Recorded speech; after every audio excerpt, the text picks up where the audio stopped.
موجودہ صدی میں مسلمانوں کی حالت اتنی سنگین کیوں؟ موجودہ صدی میں عالمی سطح پر مسلمانوں کی حالت جس قدر نازک،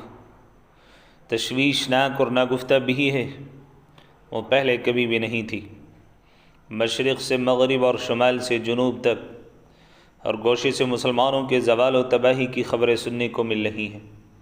سیاسی شعبہ ہو یا تعلیمی، اقتصادی ہو یا معاشی، ہر جگہ مسلمان نقصان اٹھا رہے ہیں۔ اس چیز کا احساس و علم جہاں دنیا کی دیگر قوموں کو ہے اور وہ ان کی ذلت اور کم مائیگی پر ہنسنے اور ان کا ٹھٹا اڑانے کے لیے مختلف قسم کے حربے اختیار کرتے رہتی ہیں، وہیں اس سے خود مسلمان بھی واقف ہیں۔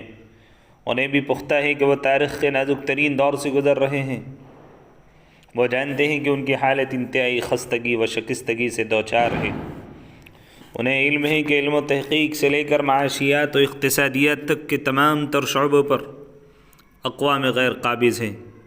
اور وہ اس حقیقت سے بھی واقف ہیں کہ دنیا میں جہاں جہاں اسلامی حکومت قائم ہے وہاں بھی سب کچھ ٹھیک نہیں، اور انگریز بہادر کی دراز دستی ان مملکتوں میں بھی اپنا کام کر رہی ہے، مگر اس کے ساتھ ساتھ مسلمانوں کی مجموعی کیفیت یہ ہے کہ وہ اپنے اوپر سے زوال و ادبار کے سائے کو ہٹانے کے لیے تدبیریں کرنے کے بجائے اسے تقدیر کا لکھا ہوا قرار دے کر نہ صرف یہ کہ موجودہ حالات پر جمے رہنے کی ٹھان چکے ہیں، بلکہ اس کے ساتھ ساتھ وہ اپنے اعمال و کردار و گفتار میں کسی قسم کی تبدیلی اور بہتری کے لیے قطعاً سنجیدہ نہیں ہے۔ کسی بھی قوم کی مجموعی حالت کی تبدیلی یا اس میں ترقی و بہتری تبھی ممکن ہوتی ہے جب اس قوم کے اندر بیداری شعور پیدا ہو اور وہ اپنی خامیوں اور کوتاہیوں کا محاسبہ کر کے انہیں دور کرنے اور ان کی جگہ اپنے اندر خوبیاں پیدا کرنے کے لیے لائحہ عمل تیار کرے اور پھر اس پر عمل پیرا ہو۔ تاریخ عالم میں اب تک جتنی بھی قومیں یا تہذیبیں گزری ہیں اور انہیں کامیابی یا ناکامی حاصل ہوئی ہے، ان میں یہی چیز بطور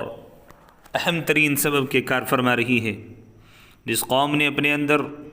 جد و جہد کی اور عمل کی خو پیدا کی، تقدیر کا رونا رونے کے بجائے حالات کا مقابلہ کرنے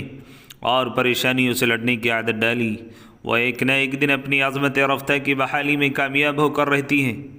پھر دنیا کے منظرنامے پر وہ ایک نامور باوقار اور خوش قسمت و خوش عمل قوم کی حیثیت سے ابھرتی اور نو بنو حصولیابیوں کے ذریعے عالمی تہذیب کے تمام تر گوشوں اور شعبے میں گراں قدر اضافے کرتی جاتی ہیں۔ اسلامی تہذیب کا نقطۂ آغاز نبی پاک صلی اللہ علیہ وسلم کی بعثت ہے۔ اس کے بعد آپ صلی اللہ علیہ وسلم 23 سال تک اس دنیا میں رہے۔ اس قلیل ترین مدت میں نہ صرف یہ کہ آپ نے انسانی دنیا کی ایک کثیر تعداد کے قلوب میں وحدانیت اور رسالت کی قدر و منزلت جاگزی کی اور انہیں بے شمار معبودوں کی پرستش سے نکال کر محض ایک معبود کی عبادت میں لگایا، بلکہ اس کے ساتھ آپ صلی اللہ علیہ وسلم نے ان انسانوں کے معاشرتی عمل و کردار میں بھی حیرتناک انقلاب برپا کیا۔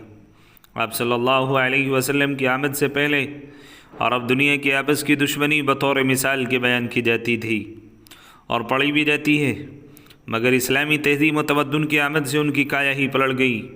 اسلام نے نہ صرف ان کے عقائد و افکار درست کیے اور انہیں شرک و بت پرستی کے راستے سے ہٹا کر توحید و خدا پرستی کی راہ پر لگایا،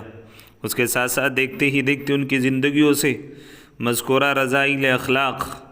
اس طرح نکل گئے کہ گویا انہوں نے کبھی انہیں اختیار نہیں کیا تھا۔ پھر کیا ہوا؟ خود نتیج و راہ پر اوروں کے ہادی بن گئے۔ انہیں صحابہ کرام کا خطاب ملا، بارگاہ خداوندی سے رضا اور خوشنودی کی نوید ملی، رسول اللہ کی صحبت کا فیضان عظیم ملا، اور وہ اسی اسلام اور اسلامی تہذیب کو لے کر دنیا کے طول و عرض میں پھیل گئے۔ اللہ تبارک و تعالی نے ان کے ہاتھوں اسلام کو بے مثال فتوحات اور غلبوں سے نوازا۔ وہ جہاں جاتے کامرانیوں کے ساتھ لوٹتے، جدھر کا رخ کرتے کامیابی ان کی قدم چومتی۔ انہی کے ذریعے اسلام پھلا پھولا اور پھیلا، اور دنیا کے اچھے خاصے حصے میں اسلام کی شوکت و عظمت کا پرچم کئی صدیوں تک لہراتا رہا۔ مسلمانوں کی کامیابیوں اور حصولیابیوں کا یہ سلسلہ اس وقت تک جاری رہا جب تک ہمارے عقائد و افکار سے لے کر عمل و کردار تک میں پختگی و صلاحیت تھی، پھر جب مسلمانوں میں بگاڑ کا دور شروع ہوا، عیاشیوں اور فحاشیوں نے ان کی زندگیوں میں اپنی جگہیں بنا لیں، وہ تمام بری عادتیں مسلمانوں میں واپس آ گئیں جو ما قبل اسلام زمانۂ جاہلیت میں پائی جاتی تھی، تو پھر بتدریج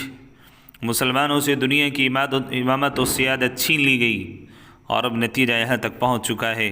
کہ وہ قوم جو اقوام عالم کی سربراہی اور سرکردگی کے لیے مبعوث کی گئی تھی، وہ خود دنیا کی گمراہ کن تہذیب و سماج اور حکومت کے تابع محض بن کر زندگی گزار رہی ہے۔ اسے اپنی اہمیت و وقار کا کوئی احساس قطعاً نہیں ہے۔ یہ واقعہ ہے کہ جب تک ہمارے اعمال میں درستگی پیدا نہیں ہوگی، ہم دین اور سیرت نبوی کے جادہ مستقیم پر اپنے آپ کو واپس نہیں لاتے، جب تک ہم اپنے مقصد تخلیق یعنی عبادت و اطاعت خداوندی کا ادراک نہیں کرتے، اور جب تک انفرادی و اجتماعی سطح پر